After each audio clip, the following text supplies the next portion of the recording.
Tatum Riley is often regarded as one of the best characters from the original Scream movie in 1996, and since then, the character has become well known by the general audience, especially for her iconic death scene.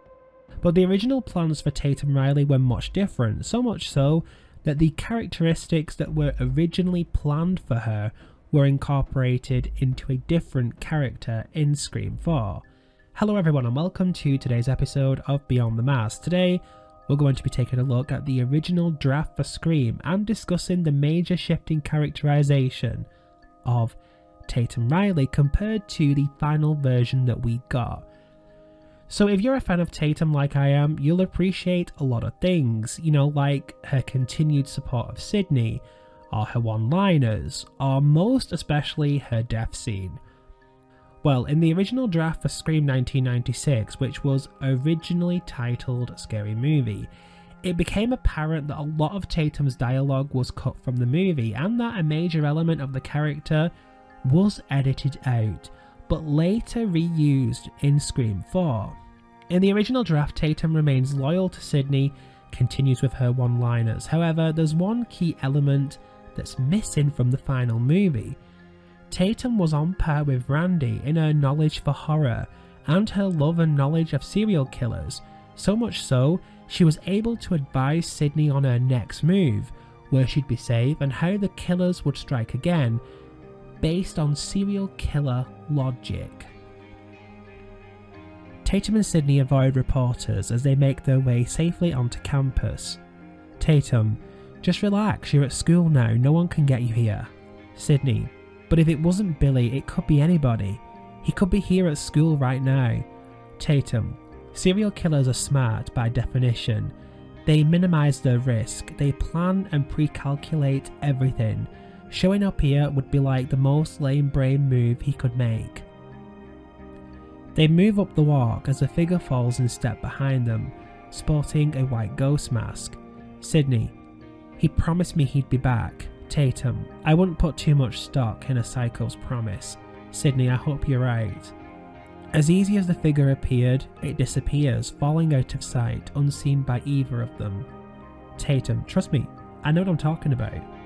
This cutscene alone shows how knowledgeable Tatum was on killers. She assessed the situation somewhat more faithful than Randy, as she was providing a perspective that viewed Billy and Stu as cold-blooded killers, as opposed to slasher villains, or applying the laws of movie logic. Between Tatum and Randy, we had this blend of knowledge besides Sydney that gave her a clear idea on what she could expect going forward. Adding to this, the final act at Stu's house played out a lot different. Rather than the setup being a typical house party, the final act had Stu, Tatum, Randy and Sydney all gathering to watch scary movies. The interesting thing is Tatum was the one who convinced Sydney it was a great idea, with the same line of pathos could have its perks.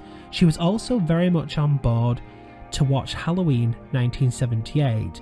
So with this knowledge, add all of this to what was already in the movie. The line where Tatum references Basic Instinct, the moment where she discusses swinging by the video store, alongside references to Wes Carpenter, then the reference to Spit on Your Garage in the final scene, all of this, including what was cut, made Tatum highly knowledgeable on movies, but also able to be a very supportive figure of Sydney. Whilst we're on the subject of her role, the death scene at the end of the movie was changed somewhat. It had minor changes, but I think it's so suspenseful how they did it. The figure advances on her, knife out, ready. She staggers backwards, holding her bloody arm, backing into the refrigerator, screaming, Tatum, who are you? The figure lashes out with the knife. Tatum dodges it, leaping back against the fridge. The figure advances. Instinctively, she rips the top freezer door open, bashing the figure in the face, sending him backwards, reeling. Tatum bolts to the closed garage door. In a panic, she beats and pulls on it, trying to make it lift.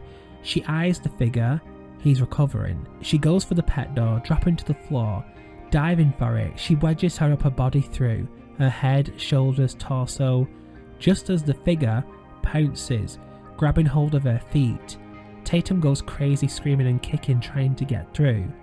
Tatum is half in, half out of the pet door. she beats and jerks wildly, unable to see the figure on the other side.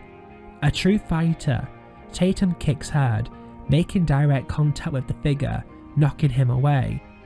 She takes a moment to pull herself through further, but she stops, stuck.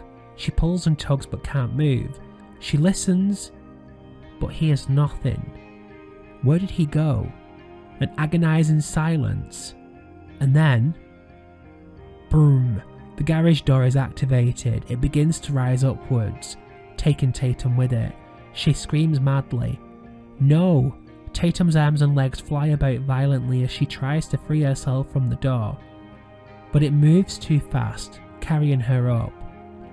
She looks above to see where the door rolls back into the garage rafters, just as her neck hits the first beam, snapping instantly. So to clarify, we originally weren't going to see Ghostface activate the garage door. It was going to happen, but the point of view would have been solely on Tatum as she tried to get out of the garage cat flap, which to me is somewhat more suspenseful in my opinion. Reading the original Scary Movie draft has made me realise just how much a lot of unused ideas were incorporated into Scream 4, which was also Kevin Williamson's original treatment. Tatum's role in Scream 1996 originally was extremely similar to what became of Kirby Reed in Scream 4. Both had knowledge on horror, serial killers and more. Both were overly quirky and considered the fun friend of the main star, which in Scream 4's instance was Jill Roberts. Seeing Kirby basically reuse a lot of Tatum's original characteristics is interesting. If the original script wasn't changed, and Tatum remained knowledgeable like Kirby was, would Kirby have even existed as a character? Interesting. If you're unaware, I'm currently working on a novelisation that will continue the Lakewood story that was set up in MTV Scream.